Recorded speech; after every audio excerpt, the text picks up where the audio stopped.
अगर आपके कॉकटेल के अंडे ख़राब हो जाते हैं या फिर कॉकटेल अंडों पर बैठे रहते हैं लेकिन बच्चे नहीं निकलते, या फिर आपके पास डेड इन शेल हो रहा है, या फिर किसी ना किसी वजूहात की बिना पर आपके अंडे ज़ाया हो जाते हैं, बच्चे नहीं निकल पाते, तो आज मैं आपको उन चीज़ों का हल बता रहा हूँ ताकि आपके पास आइंदा कभी भी कॉकटेल में ये मसला ना आए कि अंडे दिए हुए हैं, पेयर बाहर घूम रहा है, पेयर बैठ नहीं रहा अंडे पे, बैठ रहा है तो वो बच्चे नहीं निकल रहे, फर्टिलिटी नहीं आ रही, बच्चे बन रहे हैं तो अंदर डेड इन शेल हो रहा है। ये सारे मसले आपके आज इस वीडियो में हल हो जाएंगे और आपके पास हमेशा कॉकटेल्स की बहुत अच्छी ब्रीड आएगी। लेकिन उससे पहले आपको कुछ 2-4 बातें भी बताता चलूँ। दुनिया में सबसे ज़्यादा कारोबार पैदा करने वाला जो बर्ड है वो है कॉकटेल्स। अब मैं आपको बताता हूँ कैसे। दुनिया में सबसे ज़्यादा रेवेन्यू जनरेट करने वाला जो बर्ड है वो है लव बर्ड, यानी कि दुनिया में सबसे ज़्यादा कमा के देने वाला, पैसा बनाने वाला बर्ड जो है वो लव बर्ड है। लेकिन दुनिया में सबसे ज़्यादा तेज़ी से बिकने वाला परिंदा जो है वो कॉकटेल है। कॉकटेल के सर पर ताज होता है, इसकी बुनियाद पे ये बड़े आराम से बिक जाता है। कोई भी नया बंदा आके इसको इसकी खूबसूरती की बिना पर ख़रीद लेता है, ख़रीदने से पहले सोचता नहीं है। दूसरी बात ये कि ये मीडियम बजट का परिंदा है जिसको हम कहते हैं अफोर्डेबल प्राइसेस में मिल जाता है, तो इसलिए भी लोग इसको ले लेते हैं। कोई ऐसी चीज़ जो कि बहुत ज़्यादा बिजनेस बनाती हो बट थोड़ी सी महंगी हो तो हर बंदा लेता नहीं है।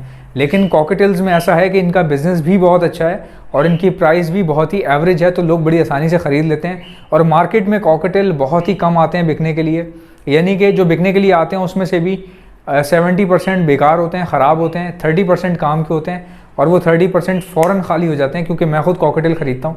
आप में से किसी को भी अगर ये बात जाननी हो कि कॉकटेल की कितनी कीमत है तो मुझे खाली कॉकटेल लिख के मुझे मेरे व्हाट्सएप पे सेंड कर देना। अगर बेचने हैं तो हाथों हाथ ख़रीदूँगा मैं आपसे और इतने पैसे दूंगा कि आपका भी काम हो जाएगा और मेरा भी काम हो जाएगा, क्योंकि मैं ख़रीद के आगे 1,000-1,500 रुपये पे सेल भी कर देता हूँ अगर चीज़ अच्छी है तो। अगर कोई प्रॉब्लम है, कोई मसला है तो भाई आप अपना टाइम मत ज़ाया कीजिएगा। ऊपर नंबर चल रहा है, अगर लोग फेसबुक पे आप लोग देख रहे हो तो ऊपर नंबर चल रहा होगा मेरा, वरना यूट्यूब पे देख रहे हैं तो नीचे मेरा नंबर चल रहा होगा। दोनों जगह नंबर होते हैं, आप उस पर कॉकटेल लिख के मुझे सेंड कर सकते हैं अगर आपके पास हैं तो। अच्छा, आप जी मसला हल करते हैं। आपका मसला प्रॉब्लम क्या आ रहा है आपको कि कॉकटेल जो है वो अंडों पर नहीं बैठ रहा। पहला केस, कॉकटेल अंडों पर नहीं बैठ रहा। अब मैं आपको बताता हूँ कि ऐसा क्यों होता है। देखें, कॉकटेल को अंग्रेज़ क्या कहते हैं पहले वो सुन लें। हमारे यहाँ क्या होता है कि 9-10 महीने का होने पे कॉकटेल 11 महीने का होने पे ब्रीडिंग स्टार्ट कर देता है, इवन कि 9 मंथ्स का होने पे ब्रीड स्टार्ट कर देता है। अब कॉकटेल में बहुत सारी, समझ लीजिए कि इस कॉकटेल के अंदर म्यूटेशंस हैं। जैसे हमारे पास ग्रे कॉकटेल है या चारकोल कॉकटेल है जो ब्लैक इन नेचर होते हैं, बाय कलर ये ब्लैक ज़्यादा होते हैं, गहरा रंग होता है इनके ऊपर, और बाय ब्लड ये बहुत स्ट्रॉन्ग ब्लड के होते हैं, बड़े ढीठ होते हैं ये और काफ़ी सख्त जान माने जाते हैं। यानी कि ये बहुत अच्छा, बड़े जल्दी टाइम में ग्रो कर जाते हैं, बहुत कम टाइम में जल्दी तेज़ी से ग्रो कर जाते हैं। तो ऐसे पीसेस जो हैं ग्रे के कॉकटेल या चारकोल के जो कॉकटेल्स होते हैं ये 9 महीने में भी ब्रीड कर देते हैं आपके पास और इनकी पहली ब्रीड भी सक्सेसफुल हो सकती है। लेकिन ओवरऑल अगर कॉकटेल की बात की जाए तो अंग्रेज़ ये कहते हैं कॉकटेल की जो ब्रीडिंग एज है वो है तकरीबन कम से कम 18 माह। ये बात मुझे पहले तो इलॉजिकल लगी क्योंकि इतनी टाइम लगाने का बनता नहीं है, तो मुझे ऐसा लगा, मुझे लगा, बट आई वॉज रॉन्ग। मैं आपको बताता हूँ, अंग्रेज़ सही कह रहे थे, मैं गलत कह रहा था। अब मैं आपको बताता हूँ कैसे। मेरे पास तकरीबन 1 साल का होने पे कॉकटेल ब्रीड कर देते हैं, आपके पास भी यकीनन कर देते होंगे। उनमें से बहुत कम पेयर ऐसे थे जो बड़े सक्सेसफुल तरीके से ब्रीड करते थे, यानी कि ब्रीड भी कर दी, बच्चे भी निकाल दिए और पाल के बड़े भी कर दिए, सक्सेसफुल बच्चे सेल्फ हो गए। लेकिन 90% जो भी कॉकटेल ब्रीड करते हैं, फर्स्ट टाइम जो ब्रीड करते हैं, उन सब की ब्रीड 90% की, यानी कि मेजॉरिटी में ब्रीड ज़ाया हो जाती है। किसी के कोई पेयर जो है अंडे दे देता है लेकिन बाहर घूम रहा होता है, कोई पेयर ऐसा है दिन में बैठ रहा है रात में नहीं बैठ रहा, या फिर कोई पेयर ऐसा है कि उसके अंडों में फर्टिलिटी नहीं आ रही। ज़्यादातर ये केसेस आते थे। अब याद रखें, अगर आपके पेयर अंडों पर बैठ रहे हैं और बच्चे नहीं निकल रहे तो आप परेशान ना हो, इसमें आपकी पेयर की कोई गलती नहीं है, क्योंकि फर्टिलिटी जनरेट होती है कॉकटेल में ब्रीड बाय ब्रीड। मैं आपको बताता हूँ, शुरू के 3 क्लच या शुरू का एक पूरा सीज़न आपका कॉकटेल ज़ाया कर सकता है, और वो पूरा एक सीज़न ज़ाया करने के बाद आपका कॉकटेल दुगनी कीमत का हो जाता है। क्यों? क्योंकि अब उसकी पेरेंटिंग जनरेट हो चुकी है। और यहाँ पर अंग्रेज़ वाली बात सही साबित हो गई। वो 18 महीने लेता है, 18 महीने के बाद ब्रीड करवाता है। हम 1 साल के अंदर 1 साल का होने पे ब्रीड शुरू कर देते हैं, तो हमारी फर्टिलिटी सेट होने में 18 महीने हो जाते हैं। और उन्हीं अंग्रेज़ों का कहना है कि जब हम 18 महीने का बर्ड लगाते हैं तो हमारे पास ना तो डेड इन शेल होता है, ना इनफर्टिलिटी आती है, ना हमारे पास फीड करवाने में प्रॉब्लम करते हैं कॉकटेल्स। तो कॉकटेल जो है वो सीखता है, टाइम लेता है, हर ब्रीड बाय ब्रीड पहले के क्लच में चेक करता है, बच्चों को खिलाता है, नहीं उगल पाता, उनको सॉफ्ट फूड देना पड़ता है, फिर एक सीज़न ज़ाया हो जाता है। मेरा पूरा 1 साल ज़ाया हुआ था कॉकटेल में, 1 साल तक, यानी कि तैयार होने के बाद कॉकटेल तमाम 1 साल के हैं, सब ब्रीड पर लगे हुए हैं, ब्रीड भी कर रहे हैं, 5-5 अंडे, 6-6 अंडे, 5-5 बच्चे निकाल रहे हैं।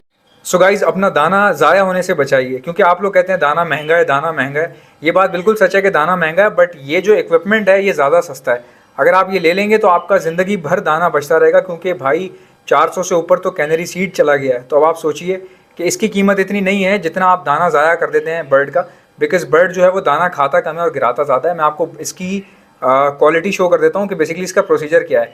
ये देखें, यहाँ पर इस पर हुक लगा हुआ है और 2 हुक नीचे लगे हुए हैं, ठीक है।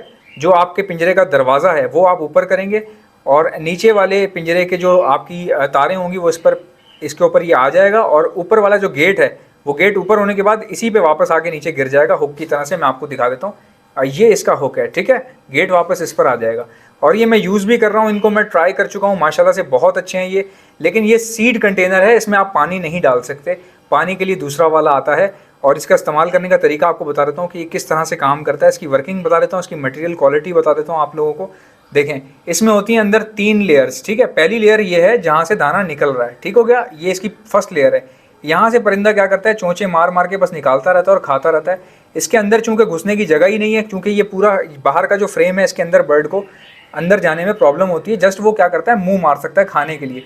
यहाँ से वो सीड निकालता है, खाता है, कुछ सीड यहाँ गिर जाते हैं, छिलके यहाँ गिर जाते हैं, और जब यहाँ ज़्यादा हो जाते हैं तो फिर गिरते हैं नीचे। नीचे क्या है जी, कंटेनर लगा हुआ है ये वाला, इसके अंदर सारी वेस्टेज चली जाती है, जो कि ये बाहर निकला हुआ है। ये इसी बर्ड का बैकग्राउंड है, आप देख सकते हैं। ये इसी बर्ड कह रहा हूँ, इसी सीड कंटेनर का बैकग्राउंड है। इसको सीड कंटेनर कहा जाता है। और ये आपको किस तरह से मिलेगा मैं आपको बता देता हूँ। सीड कंटेनर आपने ऑर्डर कैसे करना है, ऑर्डर करने का तरीका भी बता दूंगा। जस्ट आपने सीड कंटेनर लिखना है और नीचे दिए गए व्हाट्सएप के नंबर के ऊपर आपने भेज देना है। सिर्फ सीड कंटेनर लिखें और नीचे जो व्हाट्सएप का नंबर चल रहा है इस पर आप भेज दें, और आपको ये इंशाल्लाह ताला आपसे कांटेक्ट करके 6 घंटे के अंदर अंदर आपसे बात कर ली जाएगी। पाकिस्तान के हर कोने में इसको सप्लाई किया जाता है और बहुत ईजी टू हैंडल है। इसमें आप फीड जो है ना हर किस्म की डाल सकते हैं, इसको आप ऊपर से चेक कर लें। और अगर आप हमसे दाना मंगवाना चाहें तो दाना भी मंगवा सकते हैं। ये हमारे दाने की क्वालिटी है, और दाना बहुत ही ज़बरदस्त फॉर्म में है हमारे पास, क्योंकि दाने दाने में है केसर का स्वाद। लेकिन वो बच्चे फीड ही नहीं करवाते थे, वो पूरा 1 साल ऐसे ही चलता रहा। और जैसे ही 1 साल बाद में कॉकटेल बेचने की सोच ही रहा था, अचानक वो सब के सब बच्चे पाल के बड़े करने लग गए। और बच्चे पाल के ऐसे बड़े करने लग गए कि माशाल्लाह 6 साल हो गए हैं, वही कॉकटेल अभी तक बच्चे ही पाल के बड़े कर रहे हैं। अल्हम्दुलिल्लाह बहुत अच्छा कमाया है मैंने उनसे, और आप भी कमा सकते हैं। किसी भी बर्ड को इस बुनियाद पे जज ना करें फ़ौरन से। हाँ, अगर कोई एक बर्ड ऐसा है जो पिछले 2 साल से या 1-1.5 साल से ऐसे ही कर रहा है, फर्टिलिटी ही नहीं आ रही उसमें, तो फिर फर्टिलिटी का जेन्युइन इशू हो सकता है। उसमें आप अपना पेयर को सेल करके दूसरा ले सकते हैं। और कई बार ऐसा होता है कि कोई पेयर आपके पास फर्टिलिटी का एक प्रॉब्लम कर रहा था, आपने वो सेल किया और वहाँ जाके उसने ब्रीड भी कर दी, बच्चे भी निकाल दिए। ऐसा बिल्कुल पॉसिबल है। कई बार जगह चेंज होने पे जेनेटिक्स में कुछ ना कुछ हार्मोन्स में चेंजेस आ जाते हैं, जिसकी वजह से हो सकता है बर्ड आपके पास सेट नहीं हो रहा था, बट वहाँ जाके वो सेट हो गया। ऐसा बिल्कुल होता है। क्योंकि मेरा एक कस्टमर था जिसको मैंने कॉकटेल्स के 3 पेयर दिए थे, जिसमें 2 ने ब्रीड कर दी थी और एक जो है वो फर्टिलिटी नहीं आ रही थी, उसकी अंडों में फर्टिलिटी नहीं आ रही थी। 3 ब्रीड लेके उसने कहा कि मेरे पास ये ब्रीड नहीं कर रहा, तो मैंने कहा यार वापस ले आओ। वापस ले लिया उससे, और फिर जब मैंने ब्रीड पर लगाया तो उसने पहले ही क्लच में माशाल्लाह से 5 बच्चे निकाले। तो ऐसा भी होता है, आप परेशान ना हुआ करें, कॉकटेल में ज़रूर काम करें। ये एक रीज़न हो गया। इसके अलावा डेड इन शेल जो हो रहा है वो टेम्परेचर की वजह से भी होता है। टेम्परेचर की वजह से कैसे, बहुत ज़्यादा गर्मी है तब भी डेड इन शेल होता है। डेड इन शेल कहते किसको हैं, बच्चा अंडे के अंदर है, बिल्कुल सही है, उसने अंडा तोड़ के बाहर निकलना है कुछ दिनों बाद, लेकिन किसी वजूहात की बिना पर बच्चा अंदर ही मर गया। अब जब अंदर मर गया तो वो बाहर कैसे निकलेगा, बाहर निकलेगा ही नहीं वो, इसको कहा जाता है डेड इन शेल। अब मिसाल ले लें कि बच्चा बना नहीं था, 5 दिन हुए थे, अंडों में नसें आना शुरू हो गई, बट अचानक किसी वजह से वो प्रोसेस रुक गया अंदर ही अंदर, यानी कि वो भी ब्लड मर गया, उसको भी डेड इन शेल कहा जाता है।